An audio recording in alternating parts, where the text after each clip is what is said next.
Oke semuanya, kita kembali lagi ya dengan GCP series. Jadi kita akan membahas hal baru di video kali ini. Di video sebelumnya kita udah membahas tentang hosting static web di cloud storage gitu ya. Jadi katakanlah ada user di internet, oke, kemudian over internet dia mengakses LB dulu karena kita perlu HTTPS.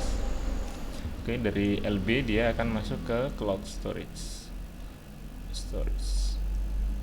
Nah, sebenarnya pada umumnya arsitektur seperti ini tidak akan punya masalah gitu ya pada skala tertentu, karena selama nanti requestnya itu masih rendah, jadi tidak terlalu ramai gitu, sebenarnya cloud storage ini masih akan bisa menghandle request yang dikirimkan oleh pengguna. Tapi ternyata cloud storage itu juga memiliki limitasi terhadap operasi seperti get get get object. Jadi katakanlah ketika ada orang mengakses ke slash index.html gitu ya, kan bisa jadi ya sebenarnya yang diakses itu bukan hanya slash index.html, karena di dalamnya ada image, ada CSS, ada JS, dan seterusnya. Nah, hal tersebut itu yang akan meningkatkan load terhadap si cloud storage. Nah, kalau misalkan kita lihat di dokumentasi dari cloud storage di GCP gitu ya, sebenarnya pada awalnya dia hanya mensupport sekitar 5.000 object reach tiap detik. Nah, kalau misalkan teman-teman ternyata punya load yang lebih dari itu, maka cloud storage akan di scale up. Tapi tentu akan ada proses ya, dari 5.000 terus dinaikkan, dan seterusnya. Nah, selain itu juga di cloud storage itu pricingnya berbeda-beda nih. Ada yang dari sisi storage berapa yang dipakai, lalu ada berapa network yang dipakai juga. Oke, jadi di downloadnya berapa. Lalu ada dari sisi operasinya. Operasinya ada kelas A dan juga operasi A dan kelas B juga. Jadi kalau yang A itu untuk menambah, kemudian menambah bucket, melisting objek dan seterusnya. Sedangkan operasi B itu untuk mengget objek dan seterusnya. Nah, semakin banyak operasi ke bucket, maka cost juga akan tentu bertambah. Nah, oleh karena itu sebenarnya ada alternatif lain nih terhadap arsitektur yang kemarin kita coba pelajari. Jadi, ketika user di sini mengakses ke internet di LB, itu ada fitur untuk mengaktifkan namanya CDN, Cloud Delivery Network, CDN. Oke. Jadi, antara LB dan CDN ini akan saling mereka akan saling berkomunikasi. Jadi antara LB itu tidak langsung ke cloud storage, tapi bisa langsung lewat CDN dulu, sehingga nanti ketika user mengakses ke internet terus ke LB, akses ke file index.html, image, CSS, dan JS itu tidak selalu membaca dari cloud storage, tapi bisa dengan membaca dari CDN. Akibatnya apa? Operasi yang sampai ke cloud storage itu akan turun, sehingga costnya juga bisa turun. Dan juga karena di sini ada penurunan operasi, maka kemungkinan besar secara waktu akan lebih bagus, karena tidak ada nih kita request index.html menunggu proses baru dapat balasannya. Ya kalau misalkan tidak dalam masa scale up gitu. Karena tadi ada cerita di awal hanya 5.000 request read per detik ya. Sehingga nanti dari user bisa langsung ke internet, ke LB, lalu ke CDN tanpa harus ngobrol ke cloud storage. Nah, gimana caranya untuk mengaktifkan CDN kalau misalkan di GCP gitu ya? Sebenarnya cukup sederhana. Kalian hanya perlu masuk ke menu load balancer, load balancing gitu ya. Kemudian pilih si load balancernya apa. Oke. Nah, kemudian kita edit aja. Nah, pada backend configuration, edit backend bracket yang kemarin sudah dibuat, lalu klik enable cloud CDN. Nah, di sini ada beberapa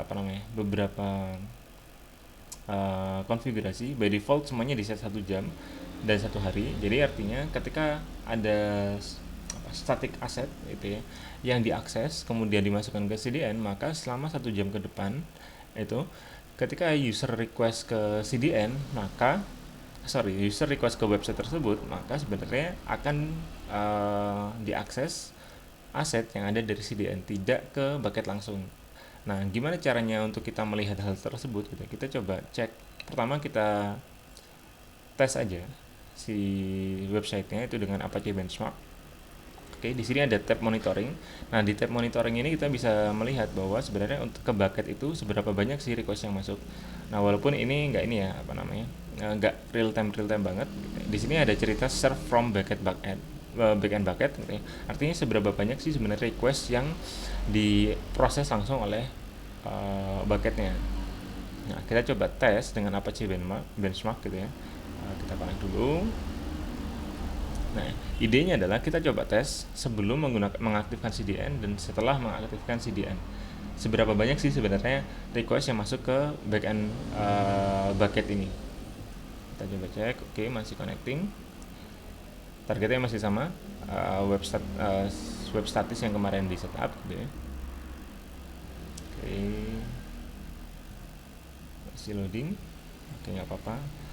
Kira-kira ini untuk arsitektur umum penggunaan CDN kalau misalkan di GCP.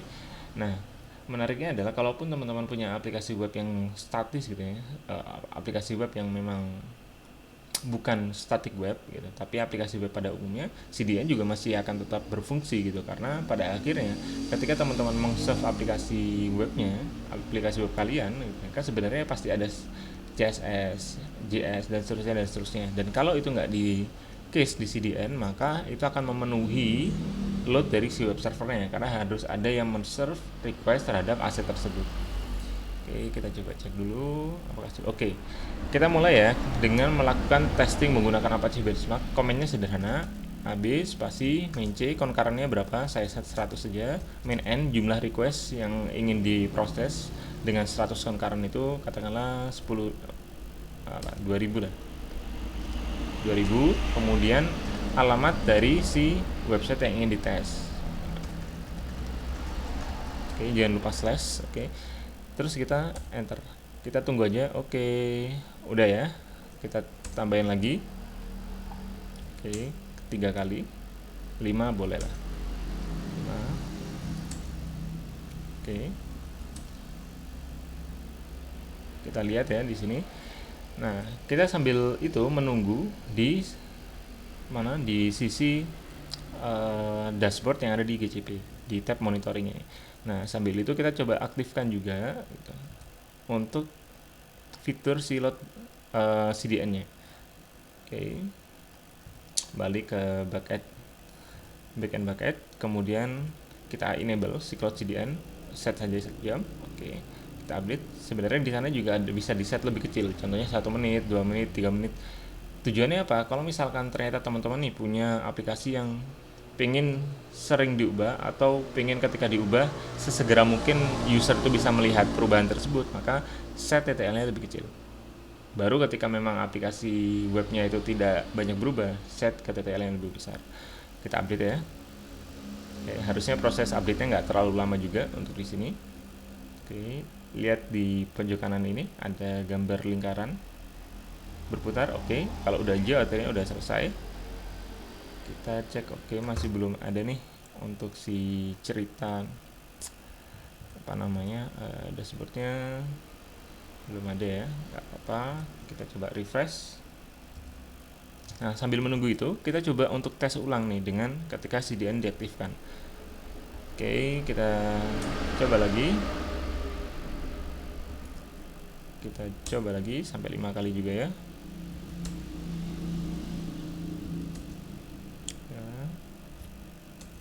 4, 5. Oke. Nah, mulai kelihatan ya, karena memang ada delay dari dashboard ini gitu ya. Ketika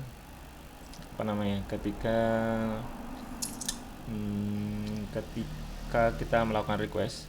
Jadi di sini kelihatan ketika CDN-nya sudah diaktifkan gitu ya. Jadi 92% request itu sebenarnya di-serve oleh CDN untuk yang kedua. Nah, taunya dari mana? Di sini ada statistiknya, terus di sini juga ada 33 request per second itu. Oke, 31 requestnya itu masuk ke CDN, kemudian 2 request per second itu masuk ke backend bucket. Artinya yang kita harus bayar ke backend bucket itu hanya sekitar 2%. Nah, yang 31,2 RPS itu kita bayarnya dengan pricing CDN. Nah, kita coba simulasikan kalau konten itu tidak pernah di case tapi selalu di revalidate gitu ya. Artinya kita teruskan ke backend bucket terus. Oke. Karena yang pertama ternyata nggak capture gitu ya. Ini kita pilih aja always revalidate semuanya, jadi selalu di revalidate ke belakang. Kita update lagi. Oke, sambil kita tunggu apakah udah selesai gitu ya. Oke, 2. Kemudian kita coba lagi 5. Ekspektasinya adalah ketika kita melihat dashboard nanti yang masuk ke backend bucket itu lebih banyak daripada 2 RPS tadi. Oke ya, karena konten itu akan selalu di revalidate gitu, nggak dibaca langsung ke case. Jadi akan dicek ke backend bucketnya. Kita coba cek lagi. Oke, ini masih ke case ya, kayaknya belum masuk untuk statistik yang terbaru. Ya, sambil kita nunggu statistik, kita coba lagi aja untuk tes di sini.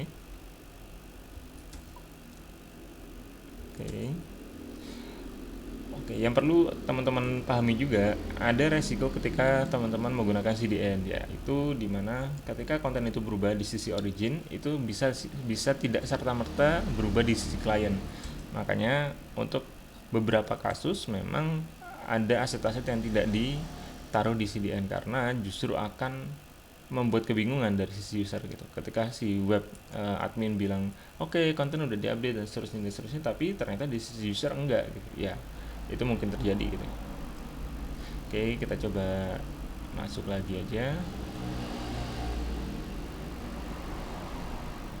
Oke, udah ada perubahan ya. Kita coba cek. Oke, masih belum nih. Ini masih di 58. Oke, kita coba cek lagi. Apakah memang tadi udah di revalidate settingannya?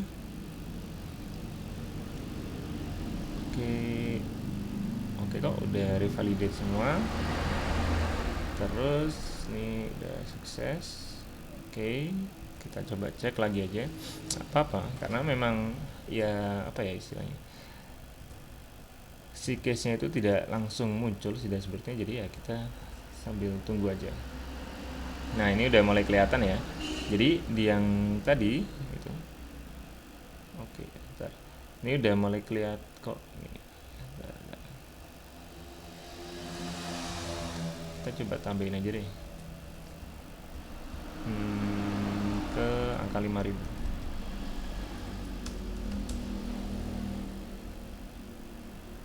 Oke, sambil tunggu.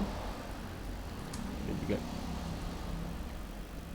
Jadi ekspektasinya untuk si serve from backend itu lebih dari 0,27 second ya, karena kan kalau misalkan dilihat barusan juga untuk requestnya lumayan banyak tuh.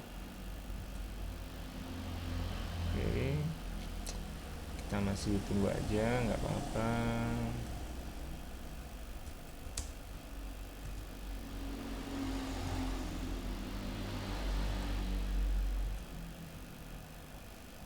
Sampai tunggu. Oke, udah belum ya?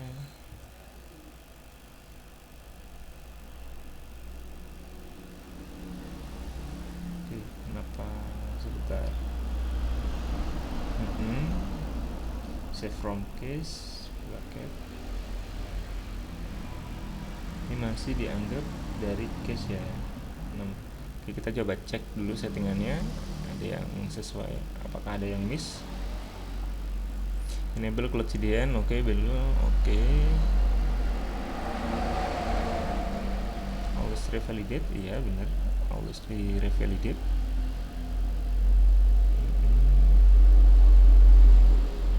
Oke, kita coba kalau misalkan cloud CDN kita disable aja ya. Apakah juga akan masuk ke dashboard?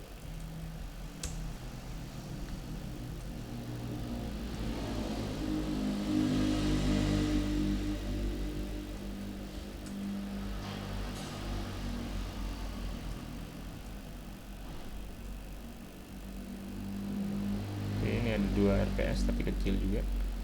Ya, kita tunggu dulu aja.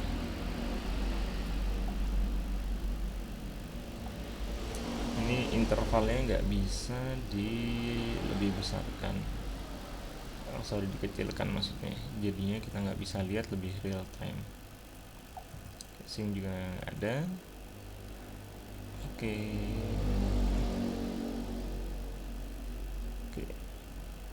Oke, udah kelihatan sekarang. Jadi udah mulai kelihatan bahwa konten yang di hit via CDN itu sekarang turun jadi 28% karena tadi kita melakukan banyak sekali request dengan kondisi bahwa CDN itu selalu revalidate ke source, ke seed bucketnya, sehingga di sini ada sampai 181 request per second yang itu diproses oleh si backend bucket. Jadi kelihatan ya bahwa dengan kita mengaktifkan CDN itu load terhadap backend itu akan turun, entah backend itu berupa backend bucket atau backend berupa web server dan seterusnya. Nah, dari sini kita bisa lihat bahwa ada manfaat penggunaan CDN, tapi juga tentu ada resikonya ya terhadap responsiveness atau freshness dari konten yang diterima oleh user. Kira-kira itu. Kalau ada pertanyaan, silahkan kita diskusi. Terima kasih.